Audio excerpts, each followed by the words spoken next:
The Ushabti was a funerary figurine used in ancient Egypt. Ushabtis were placed in tombs among the grave goods and were intended to act as servants or minions for the deceased, should she be called upon to do manual labor in the afterlife. The figurines frequently carried a hoe on their shoulder and a basket on their backs, implying they were intended to farm for the deceased. They were usually written on by the use of hieroglyphs typically found on the legs. Called answerers, they carried inscriptions asserting their readiness to answer the god's summons to work. The practice of using Ushabtis originated in the Old Kingdom with the use of life-sized reserve heads made from limestone, which were buried with the mummy. Most Ushabtis were of minor size, and many produced in multiples. They sometimes covered the floor around a sarcophagus. Exceptional Ushabtis are of larger size, or produced as a one-of-a-kind masterwork.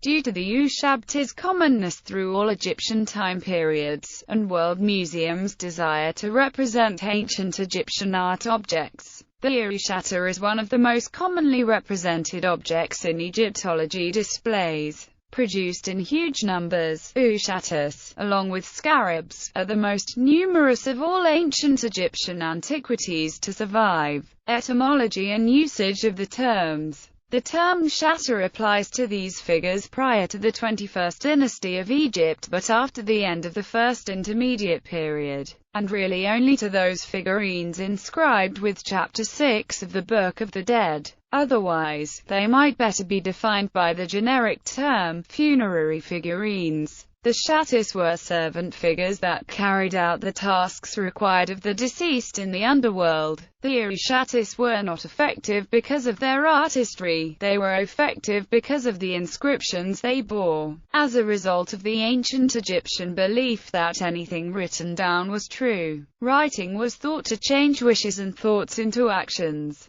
Therefore, it was necessary for the owner's name to be inscribed on an Ushabti, along with a phrase sending them to action, written in the hieratic script. The scribe Nebseni, the draftsman in the temple of Ptah, says, O Ushabti, figure of the scribe Nebseni, son of the scribe Thena, and of the lady of the house Mudristha, if I be called, or if I be judged to do any work whatever of the labors which are to be done in the underworld, behold, for your opposition will there be set aside, by a man in his turn, let the judgment fall upon you instead of upon me always. In the matter of sowing the fields, of filling the watercourses with water, and of bringing the sons of the east to the west, the Ushabti figure answers, I am here and will come wherever you bid me. The Ushabti were a distinct class of funerary figurines within the area of Thebes during the New Kingdom. The term Ushabti became prevalent after the 21st dynasty and remained in use until Ptolemaic times. It is thought by some that the term Ushabti meant follower or answerer in ancient Egyptian, because the figurine answered for the deceased person and performed all the routine chores of daily life for its master in the afterlife that the gods had planned for them. Though it would be difficult to reconcile this derivation with the form of Shabti. Inscriptions. Ushabti inscriptions often contain the 6th chapter of the Book of the Dead, translated as Illumin the Osiris, name of the deceased, whose word is truth. Hail, Ushabti figure. If the Osiris, name of the deceased, be decreed to do any of the work which is to be done in Kurtneta, let everything which standeth in the way be removed from him, whether it be to plough the fields, or to fill the channels with water, or to carry sand from the east to the west. The Ushabti figure replieth, I will do it, verily I am here when thou callest. In rare cases different chapters of the Book of the Dead are written. Furthermore, Ushabtis often mention the name and the titles of the owner, without the spells of the Book of the Dead,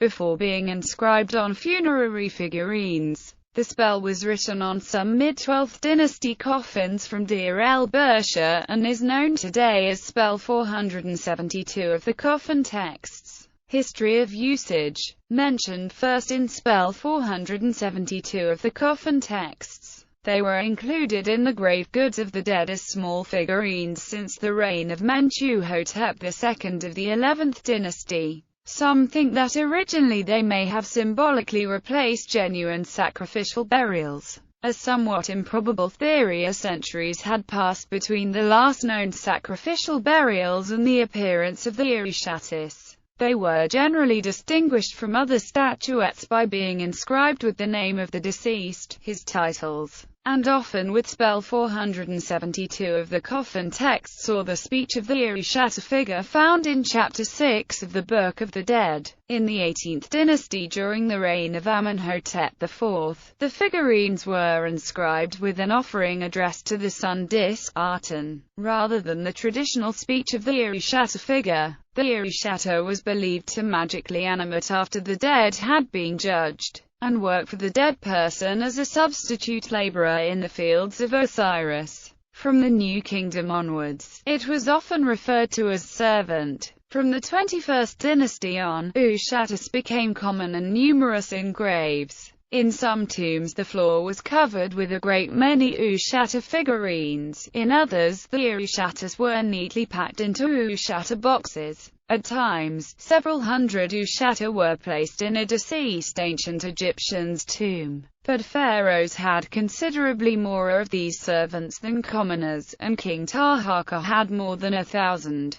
Some tombs contained overseer or reis Ushabtis holding a whip, which were responsible for groups of 10 Ushabti each. These overseers became rare during the late period. The tomb of Tutankhamun had a large number of Ushabtis. However, they were of varying sizes, and most were ornate with hieroglyph statements. They were divided into groups. Some honored Osiriform gods, gold-foiled, some were more simple of wood, or faience, shape and material. Ushabtis were mostly mummiform, but during the dynasty the 18th reign of Thutmose IV, they began to be fashioned as servants with baskets, sacks, and other agricultural tools. Some Ushabtis were very beautiful in form, and in color, when of enamel. They were made of clay, wood or stone. Early ones were sometimes made from wax also. Later figurines were often made of less perishable materials. Stone, terracotta, metal, glass and, most frequently, glazed earthenware. While Ushabtis manufactured for the rich were often miniature works of art.